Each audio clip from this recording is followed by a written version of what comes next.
jàppee woon gën na jéggi fi mu demoon parce que nee na y a des lobby yoo xamante ne moo xam mu nekk fii wala bitim réew ñu ngi nas pour yàq nguur gi mais nee na ko leer ni moom Diomaye bu ñu ko atteindre moom après ci moom la ñuy jëm parce que nguur gi ñu bëri nguur gi neexul. loolu laa la wax mooy xam nga le bouclier.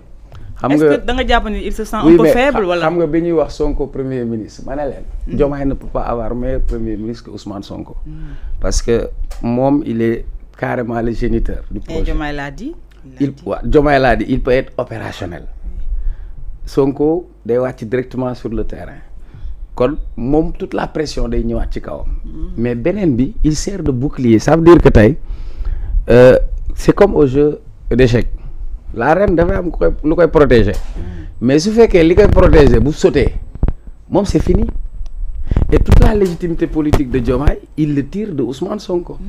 seetlul bu baax même s'il y a un problème il faut que Sonko génn wax pour régler waat affaire yi looloo tax Diomaye mën a nekk ci benn piédestal boo xamante ni du wàcc ci suuf Sonko mooy jouer le rôle d'attaquant. donc léegi Diomaye Sonko nan la bëggee tam en retour Diomaye protéger ko parce que loolu lay jooy. mais non le problème du en retour Diomaye c'est pas la personne de Diomaye. Sonko ne parle pas de la personne de Diomaye il parle du président. est-ce que dégg nga wax ji nuance bi. parce que nee na su ko neexoon kenn du ko. dama ne la dafa am Diomaye le frère à Sonko l'ami à Sonko le partisan de Sonko Diomaye kenn gënu ko fonk Sonko kenn. c'est là où je dis que le bicéphalisme au niveau de l'État peut poser des problèmes. non mais xaaral rek. moi je suis d'accord. waaw dinaa ñëw xam nga mais le président moom mooy. même dans la constitution dañuy wax moom mooy clé de voûte des institutions. Oui. La dernière fois Sonko est sorti pour parler sur les magistrats kan mooy yilif magistrats yi. kan mooy définir la politique pénale de l'État. Donc en quelque sorte c'est pour invoquer l'institution qui doit plus gën a jublu ci yenn mbir yi parce que tey Sonko mu neex ko mu naqari ko moo nekk ci kanam mu neex ko mu naqari ko il fera l'objet d'attaque et tu l'as dit ñi nga xam ne yëpp Sonko da leen yóbbu à la retraite politique duñ ko bëgg parce que moo jeexal seen carrière ñi nga xamante ni médias yi nga xam ne dañ doon góolu ay weccit doon ko ci am tey coupé ne les robinets ñooñu ñëpp dañuy jàkkaarloog moom ñi nga xamante ni amoon nañ seen rêve de gosse planifier seen affaire ñëw mu jël affaire bi ne ko coppet moom xam ne ni dafa nekk maintenant Ousmane Sonko aussi en quelque sorte pour man dafa lancé waat beneen cri de cœur de solidarité c'est-à-dire là il s'adresse ñoom ñi nekk seen parti ba pare il leur dit carrément am na yéen ñu fi toog. c'est sa base affective. voilà yéen ñu fi toog ku nekk xam nga sa bopp. mais am na ñoo xam ne tey commencé nañ wut seen image yu bopp. am na ñoo xamante ni nekk nañ DG wala ministre am nañ seen agenda wu bopp donc pour man il fallait recentrer le débat c'est vrai que certains te diront que am na wax yoo xam ne mën nañ ko waxtaanee ci penc mais pour man moom ci transparence boobu la def.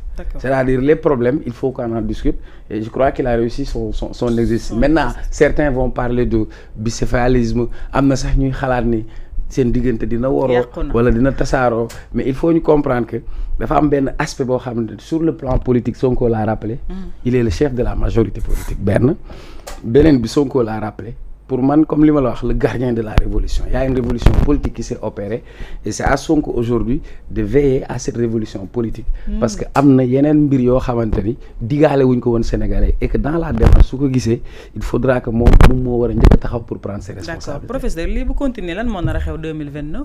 voilà donc avant may ñëw si kii boobu. maanaam juste li Cheikh Omar doon wax xam man damay wax ne toujours il faut ñu dissocier le discours politique du discours étatique.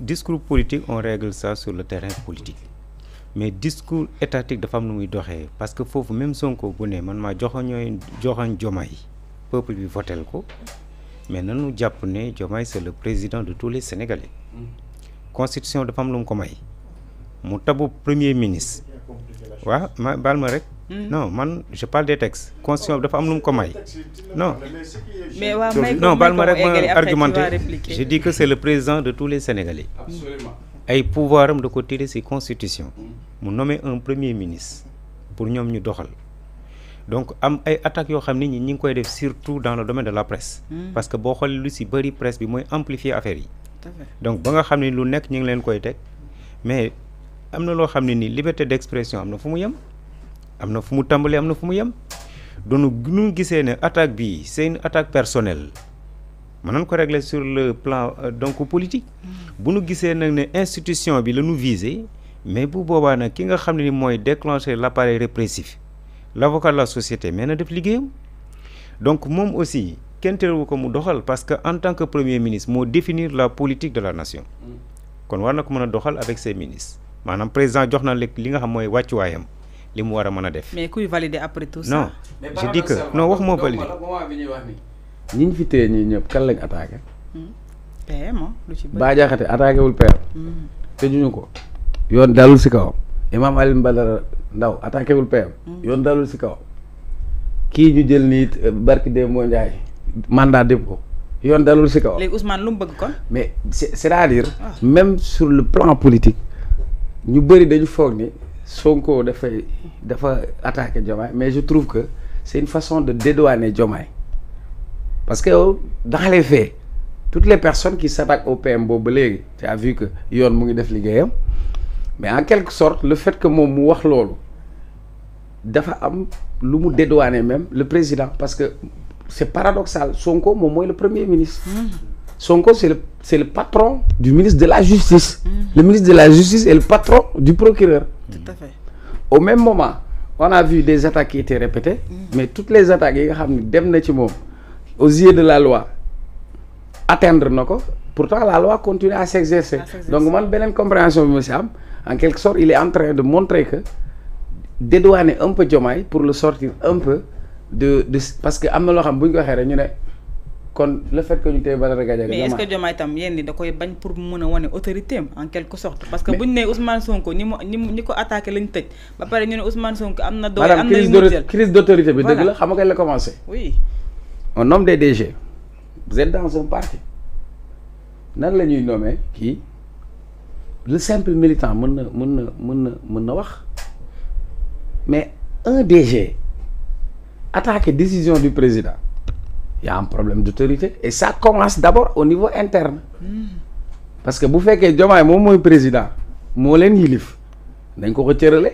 mais loolu aussi Cheikh Oumar ñàkk a xam fonctionnement état. loolu rek par exemple problème d'autorité du autorité bi nekk ci kaw de mais ñi nga xamante ni moom la seqal est-ce que nangul nañ ko autorité boobu. parce que am na loo xam boo ko defee yaa parce que est-ce que tam may ma rek professeur naka la ñu mën a concevoir Samba Ndiaye président Bassirou Diomaye nommé ko ba tey jëlul fonction. kan moo ko tere jël fonction mais parce que après bi loolu amee. non bi loolu amee c'est vice versa. non sur le plan politique. xam nga indi na benn tollé. je te donne juste un exemple Thioro c'est comme tey Babacar ñëw négocier ak man il me prend fii su contrat. oui nga taxaw fii pour décrier loolu mu def. li gënoon ngir nga cëral ko am nga feneen moyen boo xam ne mën nga koo wax te doo ko wax ci penc mi parce que le fait que ñu def ko dañ ko gën a affaiblir et ça c'est une vérité nommé na benn DG wala nommé na kenn mën na juum sur une nomination mais ñi nga xamante ni moom moo leen yilif bu ko ñooñu nangulul kilifteef ñeneen ñi nan la ñuy def. tout à fait loolu nag mooy question bi professeur. j'ai dit parti politique bi na fonctionner parce que bu fonctionner y a des canaux internes foofu la ñuy lijjanti lu war régler fa seen bopp gën a te kenn du ko yëg. te kenn du ko yëg. Sonko gars yi dañu war dissocier seen casquette yi. voilà gis nga Sonko bu nekkee ci République na jàpp ne il n'est plus chef de parti donc Diomaye nekkul ci Pastef bi fan yi na c'est pour les affaires de la République loolu am loo xam ni crise d'autorité bu ñu ko bëggee éviter président mënul toog nommer am ñu nekk ci ginnaaw di wax. parce que loolu man mënuma comprendre kooku day affaiblir donc le fonctionnement donc des institutions. mais bu dee jaar-jaar bi dafa metti ba tax ay nit dee. non mais ni ñu leen falee bokkul ak ni ñu falee ñeneen ñi aussi. faaw nit ñi wax dama ne am na ñoo xam ne nekkuñu woon Pastef Cheikh Oumar wax na ko sànq. oui Sonko dafa jaay un rêve aux Sénégalais. ñu votel ko te am na ñoo xam bokkuñu woon Pastef. kon nañu jàpp ne ñoom askan bi lan fi nekkal nekkuloon fi benn parti politique. donc bu ñuy agir dañu war a agir au nom de l'intérêt du peuple. man loolu laa gëm président de la République dafa am yoon lu mu ko may mais surnommé mënuma gëm un DG muy contester sa nomination wala keneen di contester sa nomination parce que on ne peut pas contester un décret du président de la République amul benn recours boobu mën a former. quand ils maîtrisent pas les humanités de ce parti loolu lay jur booy yi dañoo xeex booy yi dañuy cotiser ils ont le droit de dire que ni ñii ñu doon dóor démb dañu damm dañu matt. mais loolu nag ni ñu koy defee loolu nag ni ñu koy defee mais. dina ñëw si booy parce que wax na ko démb. non voilà non pour baal ma pour mu comprendre ma li mu ko bëgg wax c'est très simple. non je t'ai compris pas. je parle pas de quand tu dis boy c'est les sympathisants les militants. Il est différent par exemple du responsable. Je donne juste un exemple. Tey à un niveau stratégique un Fadilou Keïta ou un Waly Diouf Bodian ou le DG de la Sonaged ou etc. président nit la mën na bañ a am yenn information et je crois que bi coow loolu amee Sonko génn na pour dédouaner même Diomaye pour défendre ko pour dire que du Diomaye moo organisé woon noonu parce que dañu dem ci coalition quand ils sont allés en coalition am na yeneen organisation yoo xam ni ñëw nañ mais même bu juumee kilifa kenn du ko yedd ci penc rawatina koo xam ni moo la yilif moom te démb wax na penc. non man je parle pas de Sonko ak Diomaye dama ne la dama la jox autorité c'est-à-dire yow sa waajur bu góor boo ko joxul cër ci biir kër gi sa jëkkër bi fa nekk nan la koy joxee cër mooy première chose beneen bi am na ñoo xamante ni dañu bëgg dugal ci benn débat comme ça Sonko fee la taxawee Diomaye fee la taxawee am na yoo xam ne Sonko du toog ci penc di ko wax parce que fa mu koy waxee mook Diomaye lañ ca war a wax xam nañ ko xam nañ ni ñu koy waxee mais dama ne la depuis le début Diomaye dafa ñëw moo nekkoon secrétaire général du parti.